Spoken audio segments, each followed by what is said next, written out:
ஹல்லேலூயா, ஹல்லேலூயா.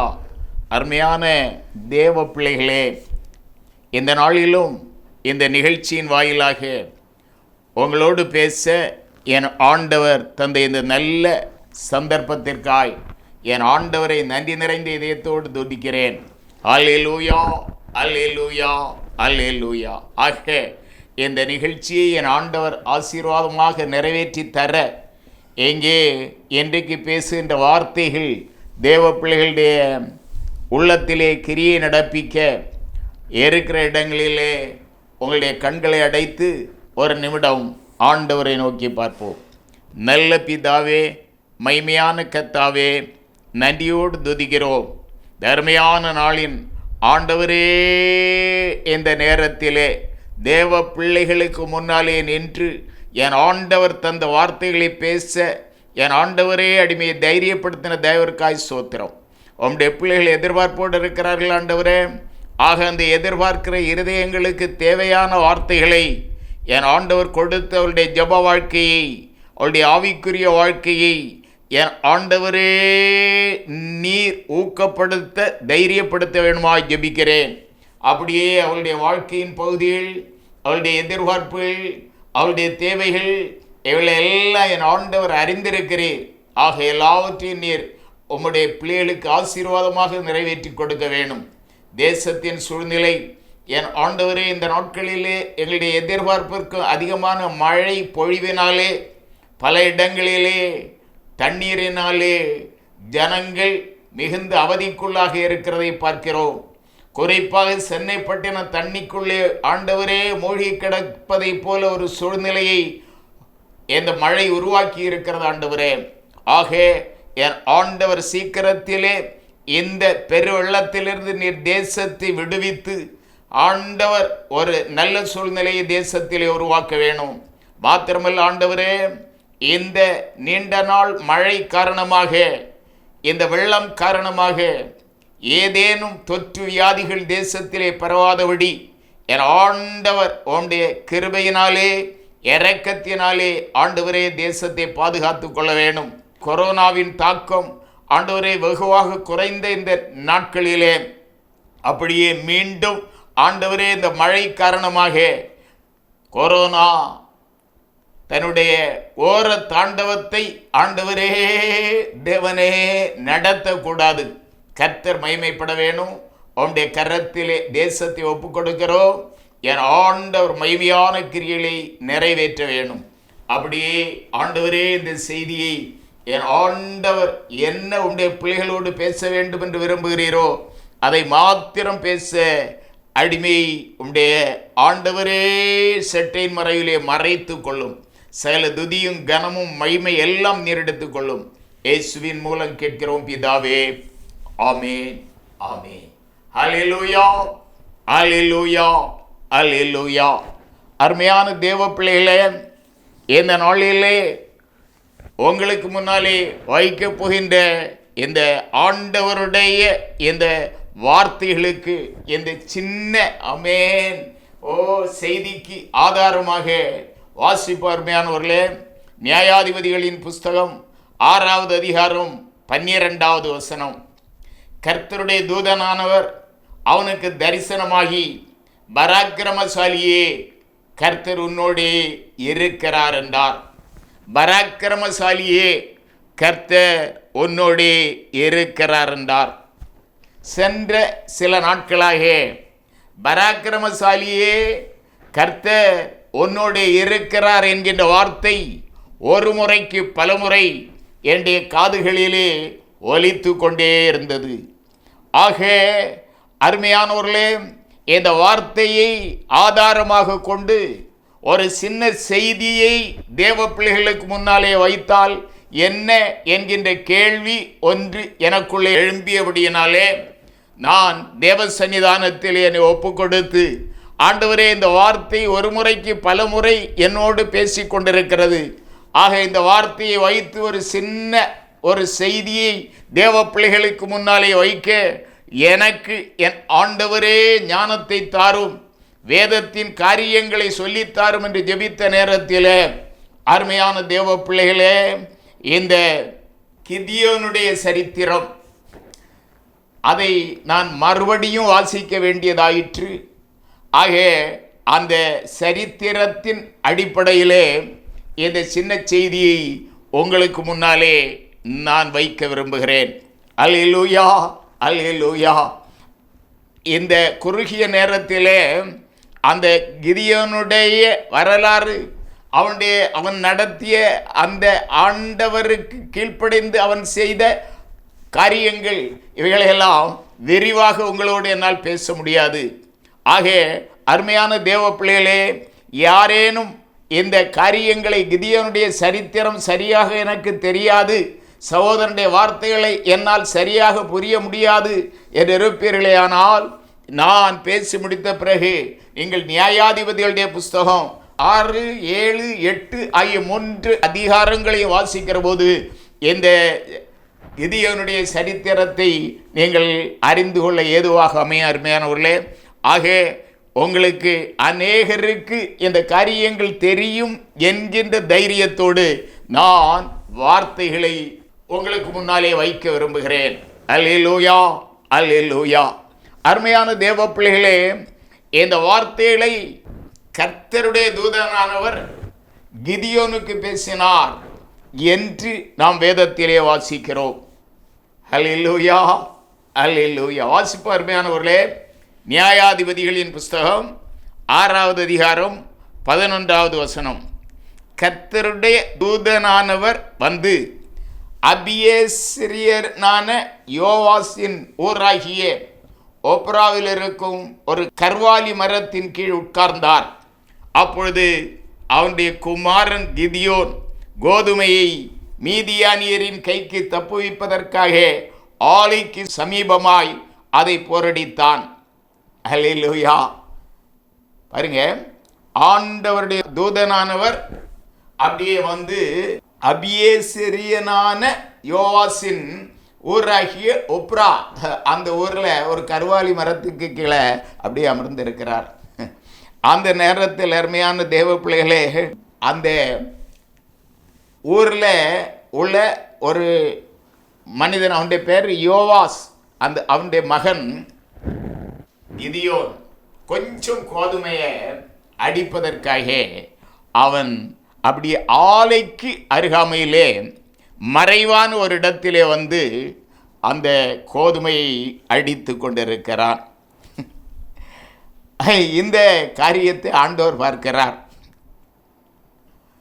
ஏன் இந்த கிதியோன் கோதுமையை ஆலைக்கு அருகாமையிலே மறைவாக அடிக்க வேண்டும்? அந்த நாட்களின் சூழ்நிலை, அருமையான தேவ பிள்ளைகளே, இந்த தேவ ஜனங்கள், இஸ்ரவேல் ஜனங்கள் ஆண்டவரை விட்டு வழி விலகி போனார்கள். 7 ஆண்டுகள் அவர்களை மீதியானியருடைய கரத்திலே என் ஆண்டவர் ஒப்பு கொடுத்தார். இந்த 7 ஆண்டுகளும் மீதியானியராலும் கிழக்கத்திய புத்திரர்களாலும் அருமையான தேவ பிள்ளைகளே மோவாபியராலும் இந்த தேவ ஜனம் தாங்க முடியாத வேதனைகளை, சகிக்க முடியாத கஷ்டங்களை அனுபவித்துக் கொண்டிருந்தது. அந்த அளவிலே தேவ பிள்ளைகளை மீதியானியர்கள் நெருக்கி கொண்டிருந்தார்கள்.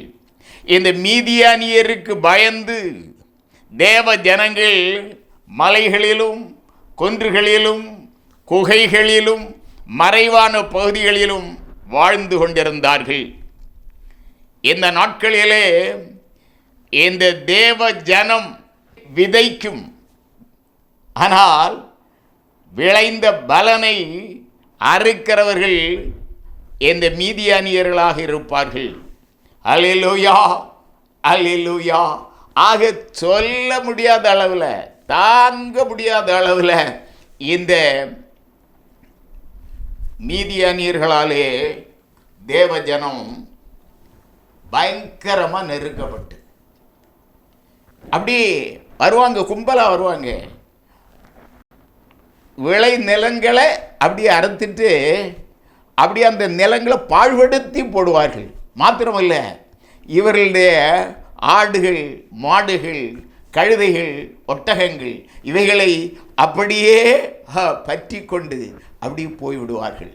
அருமையான தேவ பிள்ளைகளே, பயிர் செய்த நிலத்திலே இருந்த பயிரை அறுத்து எடுத்து விட்டு அந்த பயிர் நிலத்தை பாழ்படுத்தி போடுவார்கள். எவ்வளோ கொடுமை பார்த்தீங்களா? அப்படிப்பட்ட அந்த சூழ்நிலையிலே தான் யோவாசின் மகன் கிதியோன் என்கின்ற அந்த வாலிபன் ஒரு நாளிலே தன்னுடைய நிலத்திலே விளைந்த கோதுமையை அறுத்து அப்படியே அதை களத்திலே அடிக்காமல் மறைவான ஒரு பகுதி என்று ஆலைக்கு அருகாமையில், ஏன்னா கோதுமையை அடித்து அந்த மணிகளை களத்திலே தான் எடுப்பார்கள். இந்த களத்திலே வைத்து இந்த கோதுமையை கிதியோன் அடித்தானே, ஆனால் இவன் அடிப்பதை அந்த மீதியானியர்கள், அருமையான தேவ பிள்ளைகளே, பறித்து கொண்டு போய்விடுவார்கள். ஆகவேதான் மறைவான ஒரு இடத்திலே, ஆலை என்றால் திராட்சரசம் பிசைகிற இடம், ஆக திராட்சரசம் பிசைகிற இடத்திலே பாதுகாப்பு கிடைக்கும் என்ற நம்பிக்கையோடு மறைவாக இந்த கிதியோன் அந்த மீதியானியர்களுக்கு பயந்து தன்னுடைய சொற்ப கோதுமையை பாதுகாப்பதற்காக அந்த இடத்திலே அவன் அடிக்கிறான். இந்த காட்சியை அருமையான தேவ பிள்ளைகளே, ஆண்டவருடைய கண்கள் அப்படியே பார்த்து கொண்டிருக்கிறது. இந்த மீதியானியருடைய நெருக்கத்தின் காரணமாக இந்த மீதியானியர் இந்த தேவ ஜனங்களை ஒடுக்குவது, நசுக்குவது, அவர்களை அப்படியே கஷ்டப்படுத்துகிற இந்த சூழ்நிலையிலே தேவ ஜனங்கள் ஆண்டவரை நோக்கி கதறிக்கொண்டிருந்தார்கள். இப்படியாக தேவ ஜனங்களுடைய கண்ணீர் கதறல் அப்படியே கேட்டு என் ஆண்டவர் மறுபடியும் இந்த தேவ ஜனங்களை காப்பாற்ற வேண்டும் என்கின்ற ஒரு உணர்வுக்குள்ளே வந்தார். ஆக இந்த தேவ ஜனங்களை சரியாக வழிநடத்துகிற ஒரு தலைவன், இந்த தேவ ஜனங்களை ஒருங்கிணைத்து இந்த மீதியானியரை எதிர்க்கின்ற வலுவடைத்த ஒரு இளைஞனை என் ஆண்டவருடைய கண்கள் தேடிக்கொண்டிருந்தது. அந்த சூழ்நிலையிலே தான் ஆண்டவர், அருமையான தேவ பிள்ளைகளே, யோவாசின் ஊராகிய ஓப்ராவில் இருக்கிற ஒரு கருவாலி மரத்துக்கு கீழே வந்து உட்கார்ந்து இருக்கிறார். ஆண்டவருடைய கண்கள் இந்த மீதியானியரிடம் இருந்து தேவ பிள்ளைகளை மீட்டெடுப்பதற்கு சரியான ஒரு தலைவன் வேண்டுமே, சரியான ஒரு இளைஞன் வேண்டுமே என்கின்ற கண்களோடு தேடிக்கொண்டிருக்கிறது. அந்த நேரத்திலேதான் இந்த கிதியோன் ஆமென் சொற்ப கோதுமையை களத்திலே அடிக்காமல் ஆலையின் பக்கத்திலே வைத்து அடித்து மணிகளை அப்படியே சேகரிக்கிறார். இந்த காரியத்தை கண்ட என் ஆண்டவருடைய உள்ளம் அப்படியே சந்தோஷப்பட்டது. ஓ, இஸ்ரவேலை மீதியானியருடைய கரங்களிலிருந்து தப்புவிப்பதற்கு, மீதியானியர்களை அப்படியே நொறுக்கி ஒடுக்கி அவர்களை அழித்து தேவ ஜனங்கள் விடுதலையாக சரியான தலைவன் ஆமென் இந்த இளைஞன் தான் என்று என் ஆண்டவருடைய கண்களிலே இந்த இளைஞன் அருமையான தேவ பிள்ளையே படுகிறான். ஆகவேதான் ஆண்டவர் கூறுகிறார், பராக்கிரமசாலியே கர்த்தர் உன்னோடே இருக்கிறார் என்று. பார்த்தீங்களா? இவன் பயந்து, அருமையானவர்களே, களத்தில் அடிக்காம பயந்து போய் மறைவான இடத்திலே ஆலைக்கு பக்கத்தில் அடிக்கிறான். ஆனால் இவனை பார்த்த ஆண்டவர் கூறுகிறார், பராக்கிரமசாலியே கர்த்தர் உன்னோடு கூட இருக்கிறார் என்று. அருமையான தேவ பிள்ளைகளே, இந்த நேரத்தில் நாம் இந்த கிதியோனை பராக்கிரமசாலி என்று எடுத்துக்கொள்ள முடியுமா? நிச்சயமாக எடுத்துக்கொள்ள முடியாது. அவன் பராக்கிரமசாலியாக இருந்திருப்பானே, ஆனால் அவன் ஆமென் அறுத்த கோதுமையை களத்திலே வைத்து அடித்திருப்பான். அப்போது அவனை தடுத்து அல்லது அவனை எதிர்த்து இல்லது அவனோடு யுத்தம் செய்து இந்த கிதியோனை அப்படியே அருமையான தேவ பிள்ளைகளே துரத்தி விட்டு அந்த கோதுமையை அள்ளி கொண்டு போவதற்கு மீதியானியர் வருகிற போது அவர்களோடு சண்டையிட்டு அவர்களோடு அப்படியே அவர்களை எதிர்த்து நின்று அந்த மீதியானியரை துரத்தி அந்த கோதுமை மணிகளை அப்படியே காப்பாற்றி இருந்திருப்பானே, ஆனால் நிச்சயமாக அவன் யார்? பராக்கிரமசாலி. ஆனால் அந்த நிலையை விட்டுட்டு இவன் பயந்து போய் அருமையான தேவ பிள்ளைகளை ஆலைக்கு பக்கத்திலே மறைவாக வந்து அடித்து மணிகளை சேகரிக்கிறான். இதை பார்த்த ஆண்டவர் அவனை பார்த்து கூறுகிறார், பராக்கிரமசாலியே, கர்த்தர் உன்னோடு இருக்கிறார் என்று. அல்லேலூயா, அல்லேலூயா. அருமையான தேவ பிள்ளைகளே, நாம் ஒன்றை கவனித்தாக வேண்டும். நாம் பார்க்கிற பிரகாரம் நம்முடைய ஆண்டவர் பார்ப்பதில்லை. அல்லேலூயா, அல்லேலூயா. ஆண்டவருடைய கண்களிலே இந்த கிதியோன் பராக்கிரமசாலியாக இருக்க காரணம், தனக்குள்ள கொஞ்சத்தை எப்படியேனும் பாதுகாத்து கொள்ள வேண்டுமே என்று புத்திசாலித்தனமாக மறைவான இடத்திலே வைத்து இந்த கோதுமை அடித்தானே. ஆக இவன் புத்திமான், இவன் ஞானவான் என்று என் ஆண்டவர் ஆமென் கிதியோனை பார்க்கிறார். நாம் கிதியோனை பார்க்கிற போது கோழை பயந்தவன் என்று நினைக்கிறோம். ஆனால் என்னுடைய ஆண்டவருடைய கண்களிலே கிதியோனை பராக்கிரமசாலியாக என் ஆண்டவருடைய கண்கள் காண்கிறது. ஆகவேதான் என் ஆண்டவருடைய இருதயம் பூரிக்கிறது. ஓ, இஸ்ரவேலை மீதியானுடைய கரங்களில் இருந்து மீட்டெடுப்பதற்கு சரியான தலைவன், சரியான இளைஞனை கண்டுபிடித்து விட்டேன் என்று ஆண்டவர் குதூகலத்தோடு சொல்கிறார். பராக்கிரமசாலியே, கர்த்தர் உன்னோடு இருக்கிறார். அல்லேலூயா, அல்லேலூயா. எத்தனை பேர் இதை ஏற்றுக்கொள்கிறீர்களோ இல்லையோ, என் ஆண்டவர் ஆமென் இந்த கிதியோனுடைய ஞானத்தை, இந்த கிதியோனுடைய புத்திசாலித்தனத்தை, இந்த கிதியோன் சூழ்நிலைக்கு தகுந்த அளவிலே தன்னுடைய கோதுமை மணிகளை காப்பாற்றுகின்ற அந்த ஞானத்தை என் ஆண்டவர் பார்த்து அவனை பராக்கிரமசாலி என்கிறார். காரணம், இவனை கொண்டுதான் அருமையான தேவ பிள்ளைகளே இந்த தேசத்தை மீட்டெடுக்க வேண்டும். ஆக அந்த தேசத்தை மீட்டெடுக்க என் ஆண்டவர் கண்டிருக்கிற அந்த இளைஞன் ஞானவானாக இருக்க வேண்டும், புத்திசாலியாக இருக்க வேண்டும். வேதம் கூறுவதை பாருங்கள் அருமையானவர்களே. வாசிப்போம். உபாகம புஸ்தகம் 1வது அதிகாரம் 13வது வசனம். நான் உங்களுக்கு அதிபதிகளை ஏற்படுத்தும் பொருட்டு உங்கள் கோத்திரங்களில் ஞானமும் விவேகமும் அறிவும் உள்ளவர்கள் என்று பெயர் பெற்ற மனிதரை தெரிந்து கொள்ளுங்கள் என்று சொன்னேன். எப்படி இருக்கு? வீரமாரை தெரிந்து கொள்ளுங்கள் அப்படின்னு ஆண்டவர் சொல்லலை. யாரை தெரிந்து கொள்ளணும்? தலைவர்களாக இருக்க, தலைமையேற்று செயல்படுவதற்கு உங்கள் கோத்திரங்களில் ஞானமும் விவேகமும் அறிவும் உள்ளவர்கள் என்று பெயர் பெற்ற மனிதரை தெரிந்து கொள்ளுங்கள். பார்த்தீர்களா? மீதியானுடைய கைகளிலிருந்து தேவ ஜனங்களை காப்பாற்ற முதல் தகுதி தலைவனுக்கு அருமையான தேவ பிள்ளைகளே ஞானம் இருக்க வேண்டும். அவன் ஒரு ஞானவானாக இருக்க வேண்டும். அவன் ஒரு புத்திசாலியாக இருக்க வேண்டும்.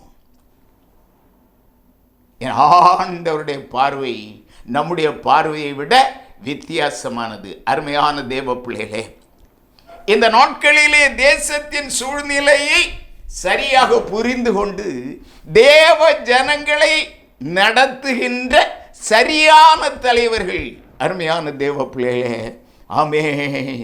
அந்த தலைவர்கள் எப்படிப்பட்டவர்களாக இருக்க வேண்டும்?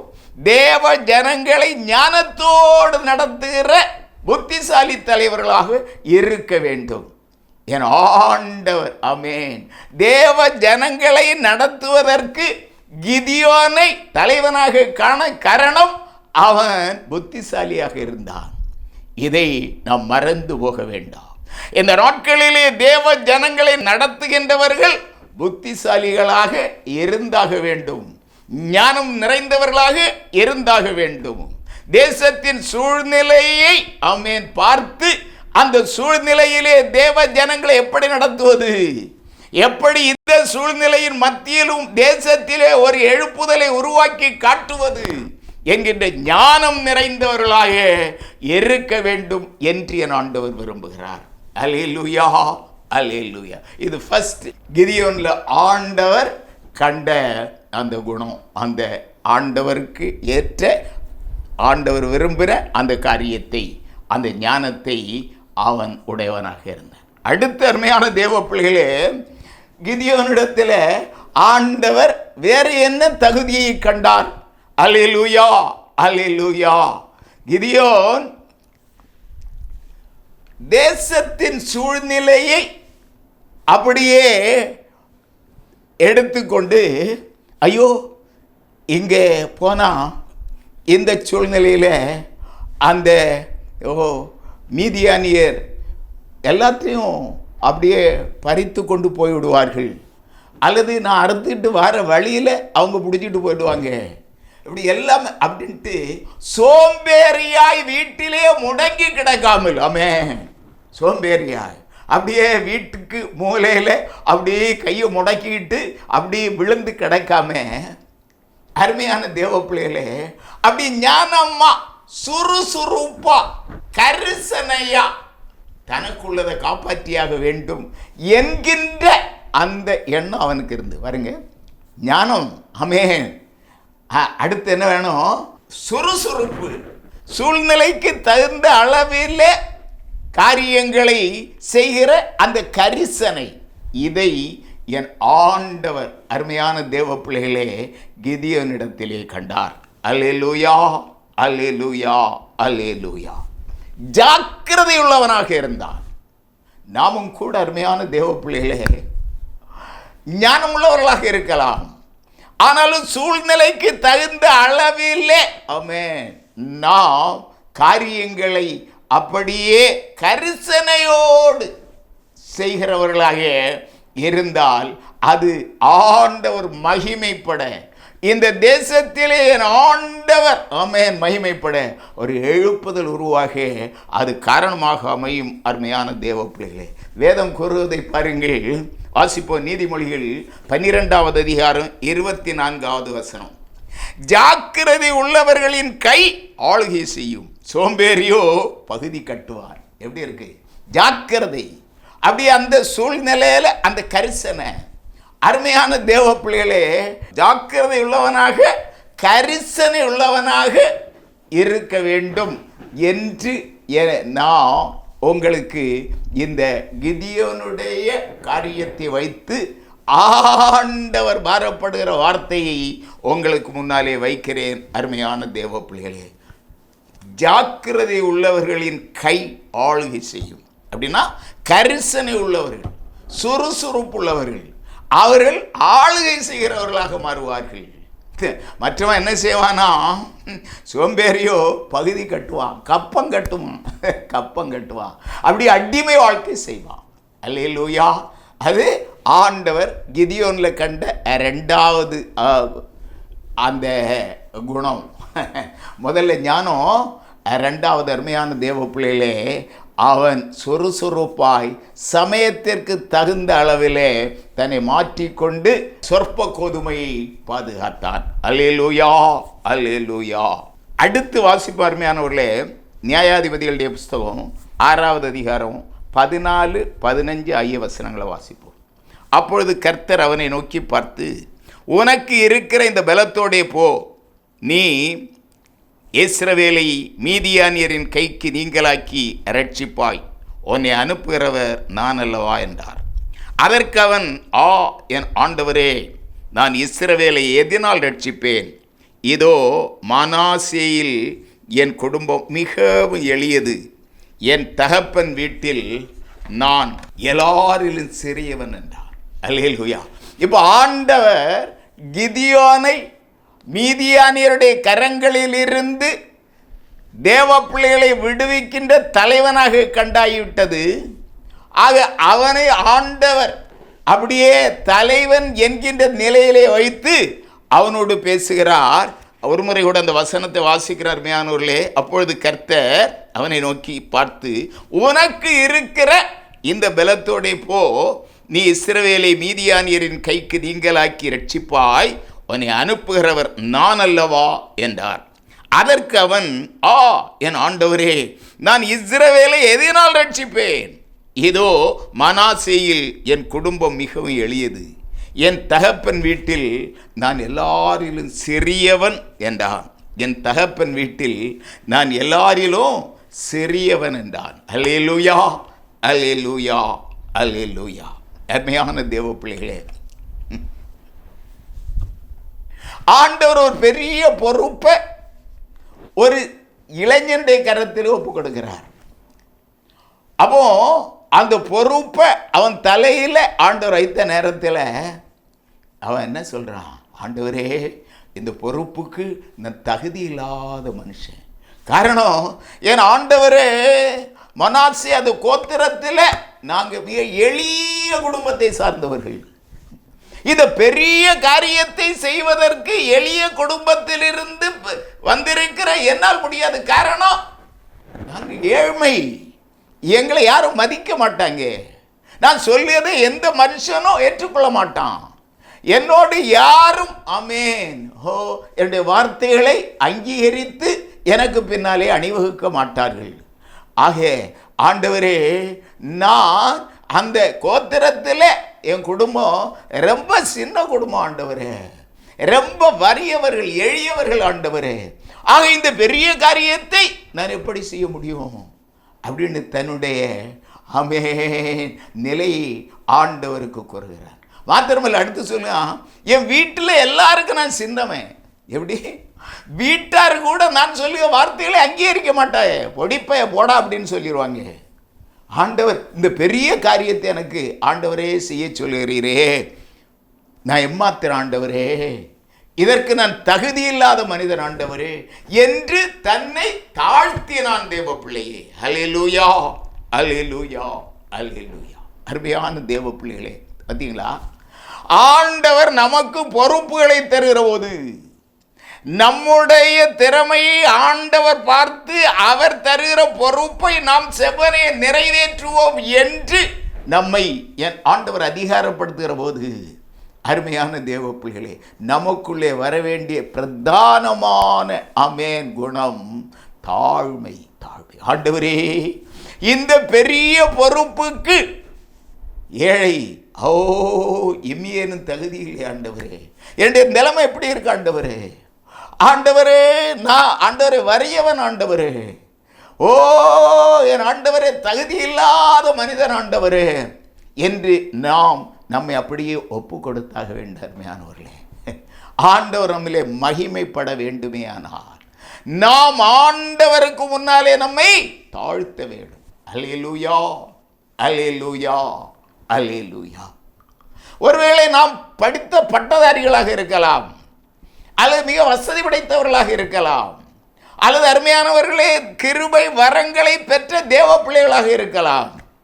ஆனால் ஆண்டவர் தன்னுடைய ஜனங்களை நடத்துவதற்கு அல்லது இன்னும் ஏதோ ஒரு காரியத்திற்கு நம்மை அவன் பொறுப்பாக ஏற்படுத்துகிற போது, நம்மை அதிகாரப்படுத்துகிற போது, நாம் நம்மை அப்படியே தேவ சன்னிதானத்தில் ஒப்பு கொடுத்து, ஆண்டவரே, நான் எம்மாத்திரம் ஆண்டவரே, இந்த காரியத்திற்கு நான் எம்மாத்திரம் ஆண்டவரே என்று நாம் நம்மை ஒப்பு கொடுக்க வேண்டும். ஹல்லேலூயா. அப்படியானால்தான் நாம் தாழ்மை உள்ளவர்களாக ஆமென் மாறினால்தான் கர்த்தர் நம்மேல் மகிமைப்படுவார். பாருங்க, எவ்வளவு பெரிய பொறுப்பு. தேசத்தை மீதியானியர் கரங்களில் இருந்து மீட்டெடுப்பதற்கு ஆண்டவர் அவனை ஆசீர்வதித்து, உனக்கு இருக்கிற இந்த பலத்தோட போப்பா, உன்னை நான் இல்லை அனுப்புகிறேன், நீ மீதியானியரே அப்படியே மேற்கொள்வ அப்படின்னு சொல்லி அவன் சொல்கிற நேரத்தில் அவன் தன்னுடைய இயலாமையை சொல்கிறான், தன்னுடைய நிலைமையை அப்படி ஆண்டவர் சன்னிதானத்தில் ஒப்பு கொடுக்கிறார். ஆக அருமையான தேவ பிள்ளைகளே, நமக்கும் கூட இப்படிப்பட்ட பொறுப்புகள் வருகிற போது நம்முடைய பட்டம், நம்முடைய பதவி, நம்முடைய ஃபேமிலி பேக்ரவுண்டு, இல்லது நாம் நம்முடைய இருக்கிற பணம், இல்லது அருமையான தேவ பிள்ளைகளை வரங்கள், வல்லமைகள், இவைகளை ஒரு நாளும் ஆமென் நம்முடைய தகுதிகளாக நினைத்து ஆமென் அப்படியே அந்த காரியத்தை செய்ய முனையக்கூடாது. அப்படியே ஆண்டவரே, நான் வரும் மண்பாண்டம் ஆண்டவரே, என்னிலே நீர் மகிமைப்பட வேண்டும் ஆண்டவரே, ஆக தேவனே என்னை தாழ்த்துகிறேன் என்று என் ஆண்டவருடைய கரத்திலே நம்மை ஒப்பு கொடுத்தாக வேண்டும். அருமையான தேவ பிள்ளைகளே, மீதியானியரிடமிருந்து தேவ பிள்ளைகளை என் ஆண்டவர் விடுவிக்க தெரிந்து கொண்ட தலைவனிடத்திலே என் ஆண்டவர் எதிர்பார்த்த அந்த 3 ஆமென் காரியங்களை உங்களுக்கு சொன்னேன். நான் தொடர்ந்து பேசுவேன். நன்மையான தேவ பிள்ளைகளே, நேரம் அதிகமாகி விட்டபடியினாலே இதோடு என்னுடைய வார்த்தைகளை முடித்துக் கொள்கிறேன். முதல்ல என்னது?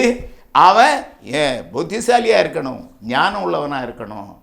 அடுத்தவன் யாரு? சுறுசுறுப்பு, அப்படியே கரிசனை உள்ள மனிதனாக இருக்க வேணும். மூன்றாவது அவன் எப்படி இருக்க வேண்டும்? அருமையான தேவ பிள்ளைகளே, அப்படியே தன்னை முழுவதுமாக ஆமென் தாழ்த்துகிறவனாக, ஆண்டவருக்கு முன்னாலே தான் ஒன்றும் இல்லை என்கின்ற அந்த பூரணமான தாழ்மை உள்ள மனிதனாக மாற வேண்டும்.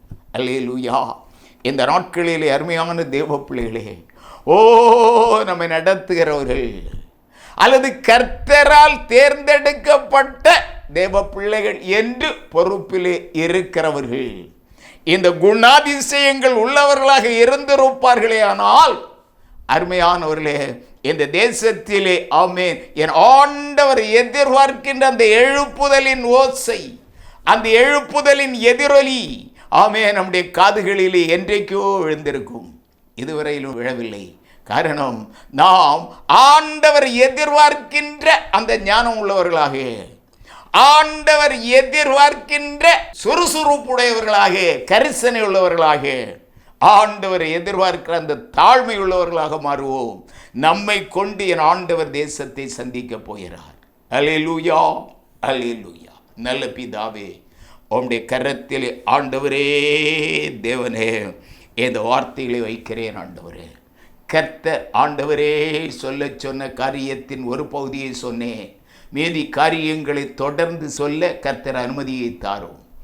கேட்டுக்கொண்டிருந்த தேவ பிள்ளைகளுடைய இருதயங்களை என் ஆண்டவர் உணர்வுள்ள இருதயங்களாக மாற்றும். கர்த்தர் மகிமைப்படும். சகல துதியும் கனமும் மகிமை எல்லாம் நீரெடுத்துக் கொள்ளும். இயேசுவின் மூலம் கேட்கிறோம் பிதாவே. ஆமென், ஆமென். அல்லேலூயா, அல்லேலூயா, அல்லேலூயா.